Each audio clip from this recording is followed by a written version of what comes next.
આશરે 75 લાખ રૂપિયા અને 1 કરોડ 38 લાખ રૂપિયા કેશ ટોટલ મળીને 2 કરોડ 14 લાખનો મુદ્દામાલ પોલીસે જપ્ત કર્યો છે અને આગળની કાયદેસરની કાર્યવાહી હાથ ધરી છે।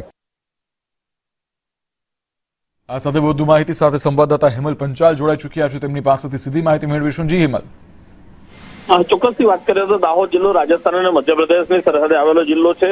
અનેક વખત જે અઘટિત જે ઘટનાઓ ઘટતી હોય છે તેને લઈને પોલીસ દ્વારા સતર્કતાના ભાગરૂપે ચેકિંગ હાથ ધરવામાં આવતું હોય છે। તેવાની અંદર દાહોદની જે મધ્યપ્રદેશની બોર્ડર પર આવેલી ખંગેલા ચેકપોસ્ટ છે ત્યાં બાજુ વારંવાર ચેકિંગ દરમિયાન અનેક એવી વસ્તુઓ ઝડપાતી હોય છે। તેવામાં આજે સાંજના સમયે દાહોદનું જે ખંગેલા ચેકપોસ્ટ છે ત્યાં બાજુથી કરોડો રૂપિયાની ચાંદી અને રોકડ રકમ જપ્ત કરવામાં આવી છે। જેની અંદર વાત કરવામાં આવે તો કુરિયર કંપનીની આની અંદર જે ગાડી હતી તેની અંદર ડ્રાઈવરની જે સીટ છે તેની અંદર ચોરખાનું બનાવી અને તેની અંદર સંતાડેલી રોકડ ચાંદી તેમજ ચાંદી ઝડપાઈ હતી। પોલીસે લગભગ 75 લાખ રૂપિયાની 108 કિલો જેટલી ચાંદી છે તેમજ 1 કરોડ ને 38 લાખની જે રોકડ રકમ છે તે પણ જપ્ત કરવામાં આવી છે। અલગ અલગ દરની જે નોટો છે તે ઝડપી પાડવામાં આવી છે। પોલીસે જે કુરિયર કંપનીની આડની અંદર જે મત્તા જે છે તે લઈ જવામાં આવી હતી। મહત્વની વસ્તુ એ છે કે આ ઝાંસીથી આ જે વસ્તુ છે તે લઈ અને રાજકોટ પહોંચાડવામાં આવવાની હતી, પણ ક્યાં કોને આપવામાં આવવાની હતી।